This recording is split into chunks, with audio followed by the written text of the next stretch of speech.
Assalamualaikum Bu Lia. Waalaikumsalam. Sehat ya? Alhamdulillah. Senang banget bisa jumpa lagi sama Ibu.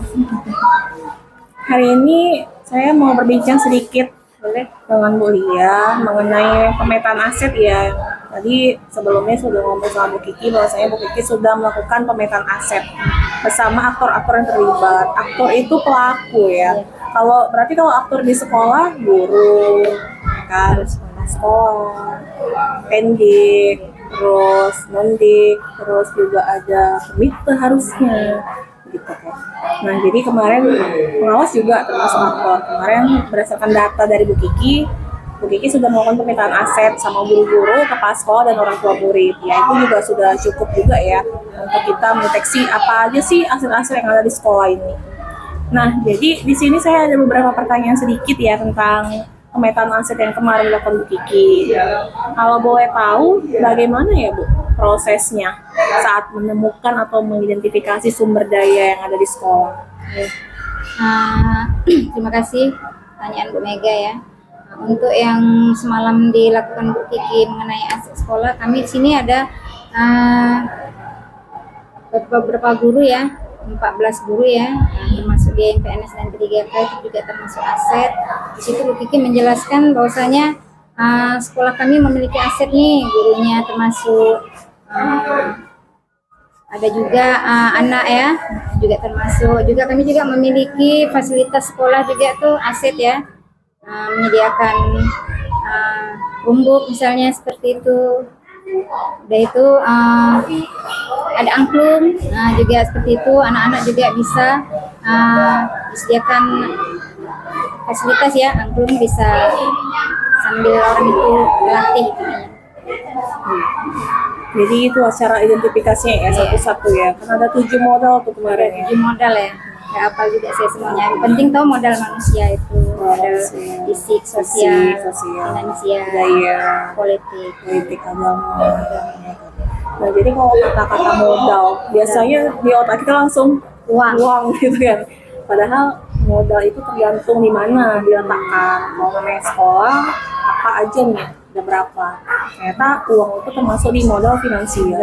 Memang penting finansial itu untuk operasional sekolah. Karena kalau sekolah nggak ada finansialnya juga akan terhambat ya operasionalnya. Itulah kira-kira. Berarti sudah cukup baik ya Bu ya. Alhamdulillah dalam identifikasi. Dalam segala modal, mudah-mudahan sekolah kami sudah ada yang 7 modal itu. 7 modal itu sudah diterapkan. Kalau modal politik gimana? Modal politik itu kepala sekolah itu ya, biasanya itu disediakan juga memang kepala sekolah itu, misalnya apa yang kami butuhkan, misalnya ini kalau memang misalnya itu bisa dianggarkan, dikeluarkan gitu. Kalau misalnya Lanjut ya Bu Eli, apa aja tantangannya saat melakukan sumber daya aset itu?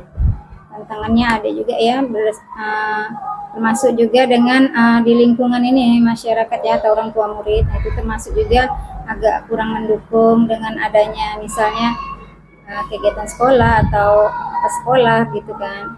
Yang kedua untuk gurunya misalnya kan agak kurang mendukung, misalnya kegiatan ini ada kurang waktunya, kurang begitu, seperti itu kendalanya di waktu ya. Karena guru-gurunya juga banyak kepentingan gitu mungkin ya. Kalau orang tua murid tadi kurang mendukung program sekolah yang mana Bu Eli?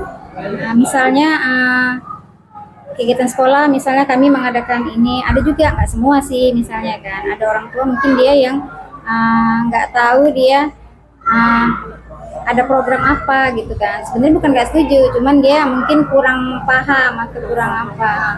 Berarti kendala juga harus ada sosialisasi sebenarnya gitu kan ke orang tua.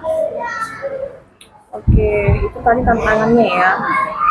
Jadi gimana nih perasaan Bu Eli? Udah berhasil identifikasi aset sama Bu Kiki? Alhamdulillah, apa yang sudah diterangkan Bu Kiki, sosialisasikan Bu Kiki, mudah-mudahan paham ya. Sebelumnya mungkin nggak nyangka kalau ada aset-aset itu. Biasa kalau bicara aset itu apa yang di benak kita? Tadi kalau modal duit, kalau aset itu apa biasanya? Kalau pengetahuan saya, kalau aset itu setahu saya uang juga. Kayak guru pendidik juga termasuk aset sekolah nggak tuh ya? Aset ya. Jadi pengetahuan saya seperti itu. barang-barang ya, barang-barang aset ya, yang kita mewah tuh aset lah ya, tanah, rumah gitu ya. Nah, jadi kalau dibicarakan di sekolah ini ternyata ada 7 ada 7. aset itu.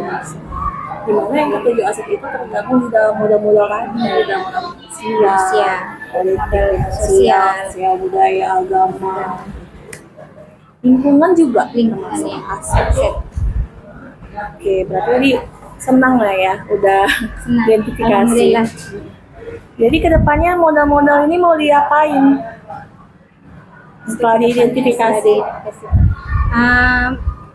Untuk kedepannya dengan 7 modal ini, mudah-mudahan kami bisa membangun kembali kegiatan-kegiatan yang belum dilaksanakan seperti itu. Ada misalnya kegiatan-kegiatan yang mau direncanakan, semalam Bu Kiki bilang saya mau buat ini, saya mau buat seperti ini, kegiatan misalnya komunitas belajar saya mau seperti ini. Nah itu mudah-mudahan dengan kedepannya bisa berjalan atau bisa terlaksana. Lebih konsisten Iya. ya. Lalu pembelajaran apa yang Ibu dapatkan dari kegiatan itu? Mengenai sosialisasi buat Bu Kiki, Pemetaan aset. pemetaan aset yang saya dapatkan adalah saya dapat mengerti apa itu dia modal manusia yang kami, modal finansialnya, modal sosial, modal politik, modal agama ya, nah seperti itu. Jadi tadinya saya nggak tahu, jadi tahu itu dijelaskan Bu Kiki tuh seperti ini. Nah, Ini akhirnya tahu ya, Akhirnya ternyata tahu. apa sih fungsi kayak modal manusia ini kan saya lihat di sini ada 14 orang guru ya kan, 11 orang guru PNS, kemudian terus ada 3 guru honor, staf operator sekolah 1 orang, ibaratnya guru honornya sedikit kan, berarti modalnya ini udah cukup sebetulnya, udah mumpuni gitu. Dan yang sertifikasi di sini ada 9 orang, itu udah banyak gitu kan. Dari 14, 9-nya udah seleksi, tinggal 5 lagi kan. Nah, jadi modal ini tujuannya bagaimana sih kita bisa berdayakan potensi yang ada di diri guru-guru hebat ini gitu ya, untuk sekolah. Jadi jangan kita tuh egois ke diri sendiri. Egois itu apa? Oh, yang penting saya udah PNS, yang penting saya sudah P3K, yang penting saya sudah sertifikasi, udah ngajar ulang. Maksudnya harus ada bisa peningkatan lah, ya. dikembangkan lagi, diberdayakan. Karena kata-kata dimanfaatkan kan konotasinya Agak lebih, jelek ya. ya. Jadi kita diberdayakan untuk kemajuan sekolah. Apa yang bisa diambil dari mereka? Harusnya bisa lebih, yuk kita mau buat ini yuk gitu. Dengan ke-9 orang yang sertifikasi, terus ada 11 orang yang sudah PNS, itu kan Ini sedang berjalan 5 orang sertifikasi kan, jadi akhirnya kan semua tercover. nah gitu. Jadi kalau modal manusia yang sudah oke, ditambah Mumpuni lagi ya. ditambah lagi modal yang lainnya, saya rasa udah bisa lah ya. Makin makin Udah bisa. Nah, peningkatannya makin terus tinggi, ada ya kan? 10% lagi yang udah S2 kan. Iya. Nah, itu kan termasuk prestasi juga. Ya bukan berarti yang nggak S2 nggak berprestasi, tidak. Tapi kan artinya ada nih bibit-bibit yang bisa kita jadikan contoh. Satu, kita ambil ilmunya, satu. Dan dia harus bisa jadikan motor ya. Pilot projectnya Iya, harus lebih tinggi daripada rekan-rekan yang lain gitu. Dan harus Promotornya lah dia. bisa lah. Jadi apa ya, guide ya, kawan-kawannya yang lain. Dan harus bisa bersikap terbuka. Iya kan Bu? Karena kan kalau tadi kan Ibu bilang Ibu senang nih, Ibu senang udah dikasih tahu sama Bu Kiki, ternyata modalnya ini ada banyak. Dari sini saya bisa mengerti apa sih yang bisa dilakukan di modal manusia gitu lah. Berarti Bu Eli udah bisa terbuka, membuka hatinya gitu untuk berubah ibaratnya. Kadang kan kita tuh tadi ada 11 orang, ditambah lagi 3 orang, berarti 14. Itu harus saling bersinergi supaya nanti setelah Bu Kiki tamat dari pendidikan guru penggerak, yang lainnya juga bisa nyusul. Kemudian harus ada dampak positifnya juga. Nah, untuk Bu Kiki sendiri mungkin jangan berhenti sampai sini. Iya. Jadi jangan karena ini lagi pendidikan guru penggerak nih, ya udah bagus-bagus lah dibuat hanya demi tugas gitu kan. Nah, seharusnya tidak hanya demi tugas. ada sesuatu yang diperbuat Iya. yang dapat. Nah, itu semua programnya itu konsisten. Bahkan nanti setelah selesai C-nya itu hilang, tinggal GP-nya. Aduh lah, lebih bagus lagi, konsistennya tambah lagi program-program sekolahnya yang lain. Jadi Tinggal dari, tinggal GP, ya. jadi dari kelas 1 sampai kelas 6 semua tercover mengikuti program yang dibuat sama. Nah kan tadi saya memang ngikutin ya dari awal pelan-pelan sampai akhirnya di tahap terakhir ini sudah banyak juga kelas yang ikut program itu. Kemudian budaya positifnya juga udah meningkat ya Bu di sini. Memang Bahkan saya lebih loh, ya bahkan lebih. Jadi lebih ya. lompat ke atas lebih dari saya. Nah, itu yang Ya, keren itu kan? tadi modal Nah, manusia tadi. Kadang modal manusia yang berpengalaman itu juga modal loh. Modal, Iya. ya, pengalaman ya, Iya. pengalaman. Jadi jangan karena kita misalnya kita belum S2 nih, tapi pengalaman kita juga udah guru senior nih kan. betul. Nah, itu bisa dibagi juga Bu. Kayak saya kan mungkin banyak lah kurangnya. Pengalaman ngajarnya masih sedikit bandingkan sama Bu Eli atau Bu Kiki ya kan. Tapi kan kita harus sama-sama belajar. Jadi saling melengkapi. Kira-kira yang paham tentang update ilmu, upgrade-nya apa, dikasih tahu nih sama yang lain. Punya apa masing-masing ya. Terus yang berpengalaman ngajar itu juga dikasih tahu bagaimana cara membina siswa itu. Karena kan mungkin kalau ada miskonsepsi ya kita kurangi lah miskonsepsinya itu. Terus ada kekerasan verbal. Kadang-kadang bullying ini juga bukan hanya dari siswa sendiri loh Bu. Dari juga gurunya ada. juga. Guru ke siswa. Terus misalnya ada bullying secara fisik ya, misalnya Ya, gini, ya. yang paling belakang kakak yang kecil, misalnya kayak gitu. Jadi Bahasa pasti bullying yang itu kayak dengan gitu. perkataan-perkataan gitu. Iya, jadi bukan sengaja ngejek itu.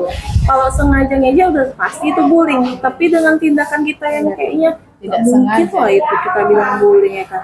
Kakak yang jilbabnya besar misalnya kayak Bu Kiki, jilbab besar itu mungkin konotasinya bagus, iya. tapi ada sebagian kenapa rupanya dengan jilbab saya yang besar misalnya, atau ada yang fisiknya tuh lebih kecil. Yang kecil di depan ya. Pendek gitu, pendek. Baris, baris. Yang kecil di depan ya, yang tinggi di Konotasi belakang. katanya itu agak-agak Iya. ini ya. Terus dia karena dia kecil, mulai dari kelas 1 sampai kelas 6 masih kecil, Kecil ya kan. aja dia. Jadi iyalah pula gitu misalnya. Nah, itu kekerasan verbal.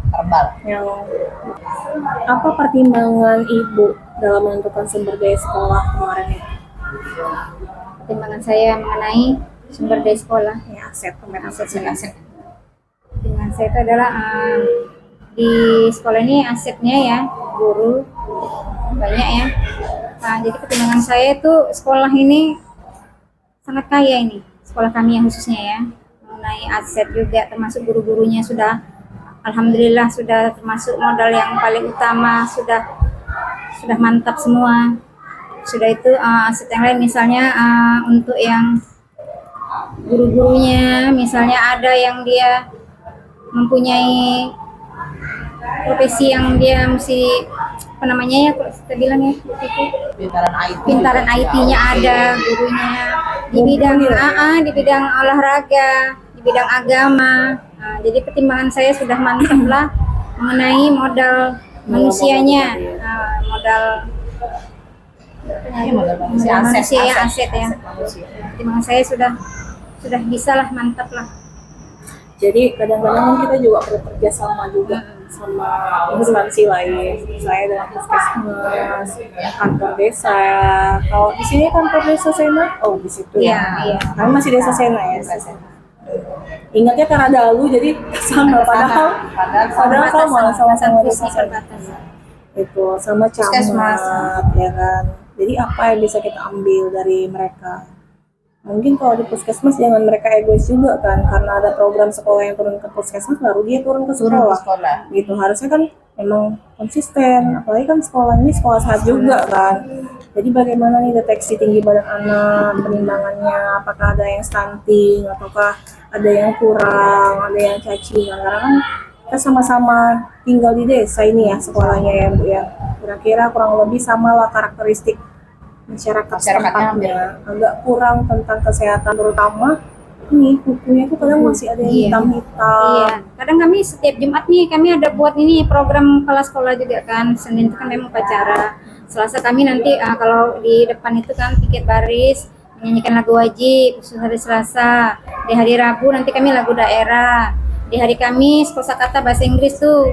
Di hari Jumat masuklah Berarti itu agamanya. Senin sampai Sabtu udah mulai ya yang kemarin Ada tuh ya. program. Nah, Jadi makanya jadi harus menyambung. jadi pas nanti dia ada tuh pemeriksaan kuku tuh, tapi di Jumat tuh yang dia agama pemeriksaan mengganggu kebersihan dia masuk kan, tidak bisa tutup. Iya, karena itu lah saya lihat gitu juga anak murid saya Bu Eli hitam kali Iya. ya ampun. Karena tidak ada kontrol pengawasan. Karena Dari kita orang tua aja. kadang-kadang nggak secara langsung kita nggak sempat gitu kan, tahu-tahu nanti ada nampak satu orang gitu kan. Ibaratnya itu masih pagi kan, masih pagi. Pagi. Terus dia datang ke sekolah pokoknya dari Hitam. hitam. Jadi dia mandinya seperti apa kan bisa kita prediksi ya. Sebenarnya dia mandi nggak sih ke sekolah itu satu. Kemudian makannya gimana? Berarti kan dia makan nggak didampingin sama Sarapan orang tua. enggak gitu ya. Gitu. Baiklah, saya rasa sudah cukup. Bu Eli, semua informasinya saya sudah dapatkan hari ini tentang pemetaan aset ya atau sumber daya yang ada di sekolah.